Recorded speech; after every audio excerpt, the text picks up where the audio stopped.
Fala pessoal, tudo bem com vocês? Bem-vindos e bem-vindas ao Scanner da Bolsa. Meu nome é Eduardo e no vídeo de hoje nós vamos falar da Copasa, Companhia de Saneamento de Minas Gerais. Vamos dar uma olhada aqui nos seus múltiplos, no resultado recém-divulgado do terceiro trimestre e também fazer uma breve análise gráfica para a gente entender se essa empresa está oferecendo uma boa oportunidade de investimento nesse momento ou não. Só antes de começar o vídeo, quero deixar aqui o nosso disclaimer e convidá-los a se inscrever no nosso canal no YouTube, a nos seguir no Instagram e também dar uma passadinha no nosso canal no Telegram, onde nós ficamos postando diariamente diversos conteúdos sobre as empresas, diversas análises, todos eles extraídos da nossa ferramenta Scanner Pro. E falando em Scanner Pro, então, essa aqui é a nossa ferramenta. Ela conta aqui com um menu com diversos recursos que vai ajudar você a escolher melhor as empresas para investir. O nosso propósito é sempre filtrar empresas boas e que estão sendo negociadas a um bom preço. A gente sempre evita estar pagando caro por uma empresa, né, por um investimento. Então essa ferramenta aqui ela vai ajudar você bastante a escolher as melhores empresas para formar sua carteira para longo prazo. Se você tiver interesse em acessar esse conteúdo, tem um link aqui na descrição desse vídeo. Então vamos lá, Companhia de Saneamento de Minas Gerais, Copasa. Essa empresa ela é uma queridinha dos investidores que gostam de dividendos, né? Esse setor de saneamento, né? Então é um setor que geralmente está presente, né, nas carteiras dos investidores focados em longo prazo e que querem receber renda passiva, ou seja, né, os proventos que essas empresas pagam, que geralmente são bastante e são bem consistentes ao longo dos anos, né? É uma empresa de um setor defensivo, ou seja, ela não tem muita oscilação durante as crises, né? Assim como, por exemplo, o setor de energia elétrica, porque são serviços que as pessoas não deixam de consumir, né? Quando estão em crise, né? Então, por isso que elas são empresas consideradas bem seguras, né?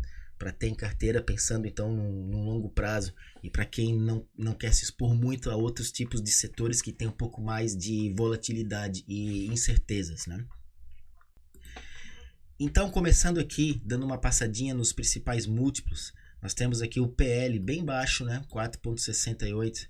O dividend yield está aqui na faixa dos 10%, tá excelente. E aqui também o valor patrimonial negociando abaixo, né, do valor, ou seja, só a 77% do valor patrimonial. Isso aqui já... Só esse indicador aqui já me deixa bem interessado na empresa, porque aqui a gente está vendo já um bom desconto, né? Então, um ponto bem positivo aqui. Fazendo uma comparação com as empresas, os seus pares, né? São as três empresas de saneamento, né? A de Minas Gerais... Aí tem a Sanepar, né, do Paraná, e a Sabesp, de São Paulo. Então, a gente vê aqui, por exemplo, no Dividend Yield, a Copasa aqui, então, com 10%, enquanto que a Sanepar a 8%, e a Sabesp somente 2% nesse último ano que passou, né? O PL aqui, o PL da Sabesp também está um pouco elevado, a 12%, enquanto que Sanepar e a Copasa aqui na faixa dos 4%. O preço sobre o valor patrimonial, né, como eu tinha comentado, então, tanto a Copasa quanto a Sanepar aqui negociando a 70 e tantos por cento, então as duas bem descontadas sobre essa ótica. A Sabesp um pouco acima aqui, né, negociando acima do valor patrimonial, aqui com 39%, né, acima. Outro indicador que eu gosto de ver é o ROI e o ROIC, né, o retorno sobre o patrimônio e sobre o capital investido. Então, a gente vê aqui também a Sabesp bem abaixo, né? Na faixa aqui de 11 e 8, enquanto que as outras duas estão aqui em 16 e 15 no ROI e na faixa de 10% no ROIC, né? E aqui também na fórmula de Graham, né? O valuation, que tenta achar o valor intrínseco, né? Ou seja, o preço justo da empresa, ele nos diz que tanto a Copasa quanto a Sanepar estão com uma margem de segurança de mais ou menos 150%, enquanto que a Sabesp apenas 13%. Então, analisando esses múltiplos aqui, a gente chega numa conclusão que a Sabesp, no momento, ela não está muito interessante. As duas mais interessantes seriam realmente a Copasa e a Sanepar. Voltando aqui agora para a página da Sanepar, temos aqui, então, o histórico de cotação e o preço justo, né? A evolução dele. Então, a gente consegue ver aqui que o preço justo ele vai cada vez subindo mais conforme os trimestres passam, né? E como eu comentei, o preço está a 15,88, preço da ação, e o preço justo pelo Graham 39. Então essa diferença 150% aqui, né? Então é justamente toda essa diferença aqui. E esses pontinhos vermelhos que tem aqui no gráfico são as entradas que elas são identificadas pelo nosso método Onde Investir Hoje, que é assunto para outro vídeo, né? Ele sempre procura buscar as empresas que elas estão sofrendo no curtíssimo e curto prazo, graficamente, né? Elas estão em tendência de baixa, sofrendo uma pressão vendedora, mas ao mesmo tempo preservando as qualidades fundamentalistas, né? Então, cada vez que nosso algoritmo detecta que a empresa está num desconto, ele sinaliza aqui durante o gráfico, né? Nesse gráfico. E aqui ele já está dando então várias entradas desde o mês de agosto, cada vez que ela renova um fundo, né?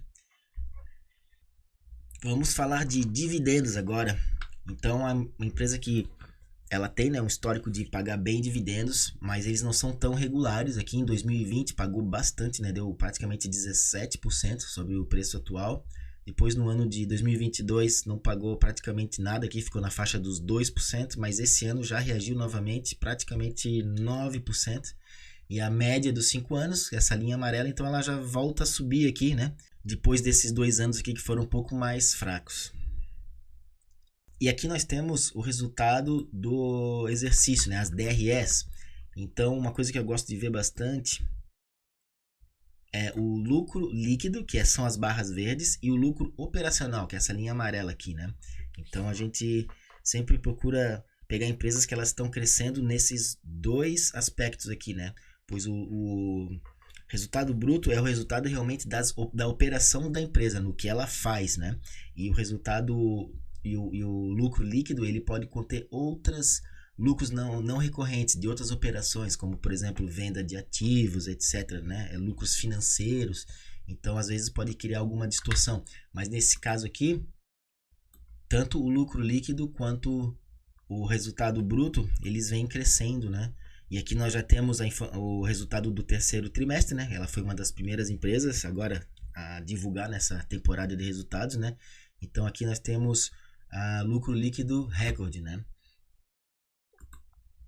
E eu gosto de olhar aqui também, na nossa ferramenta a gente tem a opção de colocar uma janela de 4 trimestres acumulados, ou seja, a gente pega um resultado anual.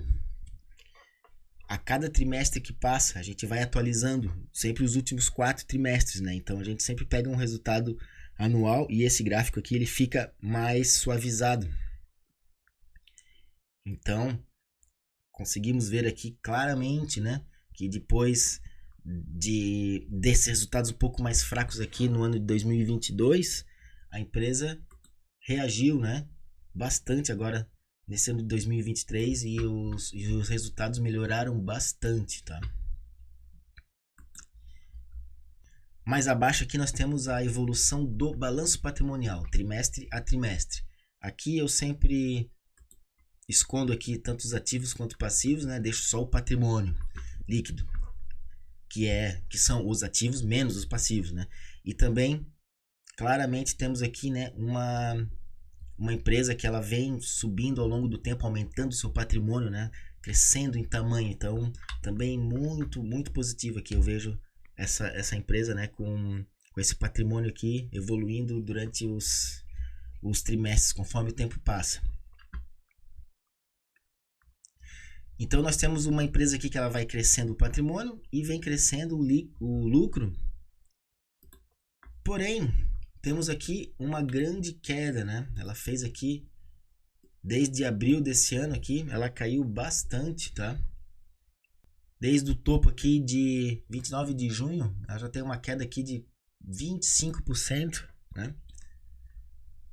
E se a gente puxar daqui desse fundo aqui um Fibonacci, a gente vê que ela está exatamente agora na metade do caminho aqui, ó. Na linha de 50%. Ou seja, ela já voltou metade, né? De toda essa perna aqui que deu mais de 100% de alta. Então ela Ela já recuou, voltou metade desse caminho. E a gente sempre tenta pegar empresas quando elas estão caindo, né? Nunca subindo, né? Aqui ela já passou um pouco abaixo da média móvel de 200. Não é tão interessante, porém ela está descontada, né? Então temos aqui também, olhando pelo gráfico semanal, fica mais fácil de observar.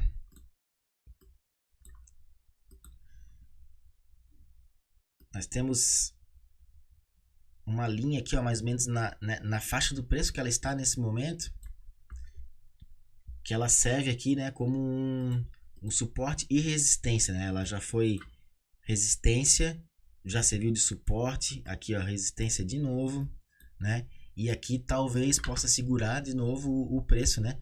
Na esperança que ele vai fazer um fundo aqui para depois já engatar aqui um movimento de alta, né? Então, graficamente, ela está numa zona interessante aqui para compras, tá? Após ter feito essa grande correção aqui, né? Depois desse rally que ela fez.